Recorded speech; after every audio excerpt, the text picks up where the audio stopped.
Darating ka sa puntong parang wala nang Dear natira. Papa J, maayong adlaw nimo og sa tanay mong tigpaminaw. Nagsulat ko karon dili para ipagawas ang akong gibati. Kundili, basin pod og mahimong inspirasyon sa uban nga nakasinati og parehas na kong kahimtang sa gugma. Tawagan na lang ko ninyo sa ngalan nga Marco, 34 years old, usa ko ka program director sa usa ka istasyon sa radyo. Baka ingon ko nga stable ang akong trabaho og andam na kong musulod sa kinabuhing pamilya o pamilyado. Doon ako'y nahimong karelasyon kaniadto nga itago lang nato sa pangalan nga Luna. Dili sayo ng among relasyon. Daghan namig naagian, mga kalipay, kasakit o mga panagbulag nga sa gihapon nagdala ka namo pabalik sa usag-usa. Sa tanang pagsulay, niabot gyud mi og 7 ka tuig sa among relasyon. Tungod ana, nakahuna-huna ko nga pakaslan na gud nako si Luna. Para manggod nako, Papa J, ready nako. Pero sa matag higayon nga hisgutan nako ang kasal, murag dili interesado si Luna. Usahay mulikay siya sa topic, usahay pod iyang isulti nga dili pa pud siya ready. Usa sa iyang rason, Papa J, nga mao ang breadwinner siya sa pamilya.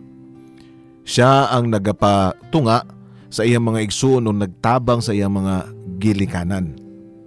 Siya ang nagapaeskwela sa iyang mga igsoon ug nagtabang sa iyang mga ginikanan. Pero nasabtan ako ni, wala gyud nako siya pugsa.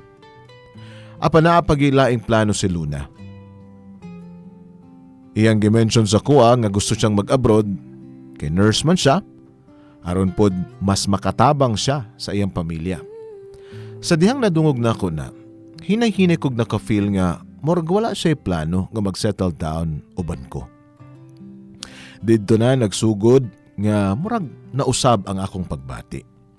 Dili tungod kay wala na ko na higugman niya, kung dili tungod kay murag kog nahadlok nga ako ra ang dunay plano ug dunay pangandoy para sa amuang duha. Hantod nga miabot gyud ang adlaw nga pinakasakit sa akong part, Papa J. Nidesisyon gyud si Luna. Nakipagbulag siya sa ako. Sa usa ka kalit lang ang relasyon nga among giatiman sulod sa 7 ka tuig, mura lang og bula ug murag nahugno sa usa ka iglap. Paglabay sa 5 ka bulan, wala gihapon ko naka-move on. Nagtry ko reach out niya, pero dili na gyud siya mo kontak. Murag nawala siya kalit sa ako ang kalibutan. Pero ako, padayon gihapon kong nagapanginabuhi. Siyempre, gusto na kong lingawon ang akong kaugalingon. Niuban sa kog laag-laag sa akong mga amigo. Pero sa tinuod lang, wala gihapon ko'y gana musulod o mga panibag-ong relasyon. Doon na may mga nagapabati ug doon na po'y mga ginereto sa kuha sa akong mga amigo. Apan, si Luna ra gihapon ang magbalik-balik permanente sa akong hunahuna. Usa ka gabi nag-uban mi sa akong barkada sa usa ka bar, samtang naglingkod ko, nakadungog ko og pamilyar nga katawa. Murag dugay na nakong kaila ang tingog. Paglingi nako, nakurat ko si Luna. Gidol na ko sag nga musta. Medyo awkward ang among panagistorya pero nakahimo gihapon ko og pangutana kung pwede pa ba ming magistorya sa gawas. Didto, human sa taas namong panagistoryahanay, akong nasayran ang usa ka butang nga mura og kidlat nga miigo sa akong tughan. Buntis na day siya. Ug ang amahan sa iyang buntis, usa ka lalaki nga nana sa mga mid-40s ang edad. Sa dihang gisugat siya sa maong lalaki, didto na ko nasabtan nga dili na gyud ay mi pwede pa. Minsan sa buhay, darating ka sa puntong parang wala nang natira. Pagod ang isip, mabigat ang dibdib, tahimik ang paligid, pero ang gulo ng loob mo nalaglag ka, naiwan ka, nabigo ka. Pero tandaan mo, ang pagkalugmok ay hindi katapusan. Isa lang itong pahina, hindi buong libro ng buhay mo. Ang puno bago tumayog, unang nag-ugat sa ilalim ng lupa. Sa dilim ikaw din, baka ngayon nasa ilalim ka, pero doon ka pinatitibay. Hindi ka mahina dahil nasaktan ka, hindi ka talunan dahil nadapa ka. Ang tunay na talunan ay yung hindi na sumusubok bumangon. Isang hakbang lang muna, hindi mo kailangang takbuhin ang bukas. Isang maliit na galaw ngayon, sapat na iyon.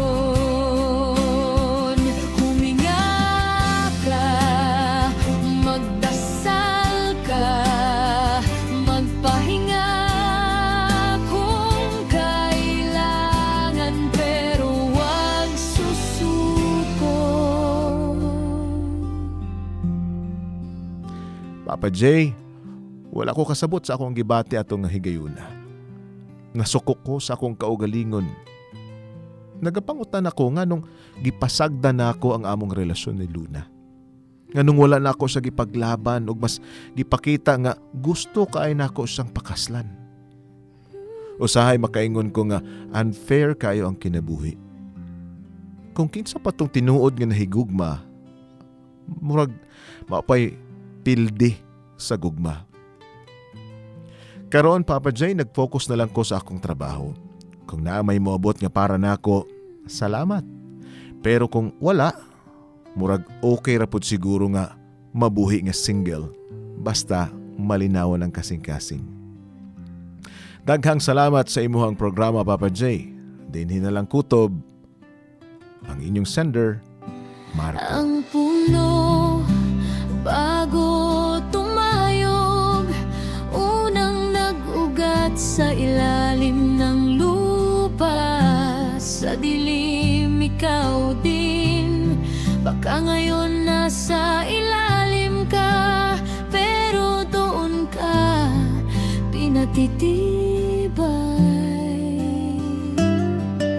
Hindi ka mahina dahil nasaktan ka, hindi ka talunan dahil nadapa ka.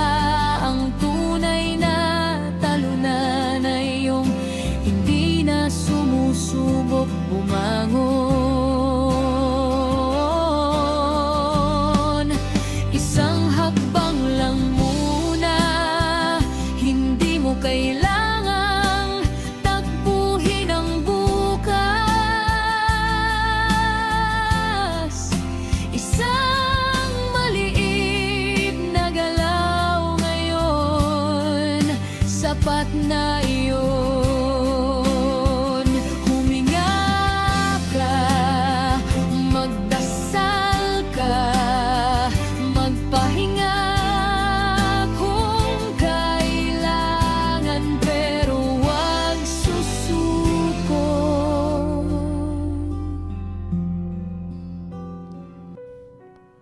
Mayong adlaw nimo, Marco. Ako ang mensahe para sa imo or akong ma-advise is usahay manggod sa gugma. Usahay manggod sa gugma, dili ang kakulangan sa paghigugma ang hinungdan nganong magbulag. Usahay dunay gitawag og timing lang gyud. sa inyong kinabuhi ang duha ni Luna. Kapag ikaw ready ka nga mag-settle down tungod kay 7 years na po ang inyong relasyon. Pero si Luna naapa sa stage no sa iyang kinabuhi nga kumbaga nagduha-duha pa siya. Tungod kay unang-una siya ang breadwinner sa iyang pamilya. Siya ang nagapaskwela sa iyang mga igsuon. Ang ginahuna-huna ni Luna that time is kung paunsa niya mahawas ang iyang pamilya dito sa kalisod. Dili siguro mo kumbaga nagkulang sa gugma. Kumbaga nagkalahi ra gyud ang inyong direksyon nga gustong padulngan. Marco, ayaw hunahuna nga napildi ka sa gugma. Kaya ang tinuod nga napildi katong mga nahadlok muhatag og tinuod nga pagbati. Para sa kuha, ikaw Marco, nagmahal lang ka og tinuod. O hinumdumi nga, ang gugma nga para nimo, dili nimo kinahanglang pugson. Moabitoy ingon sa uban nga, kining gugma, moabot na siya sa tamang panahon o sa tamang tawo. Ug kung moabot man siya, dili na nimo kinahanglan Marco, nga pugson pa ang imong hinigugma. Siya na mismo ang moabot o magpabilin. Salamat sa imong pagsalig, Marco. Maayong hapon. Dear Papa J, salamat sa gabay mo, sa bawat pagkakamali, sa bawat luha ko. Pag-ibig kabiguan at pangarap na di patapos, itinuturo mo sa akin paano bumangon, paano magmahal ulit.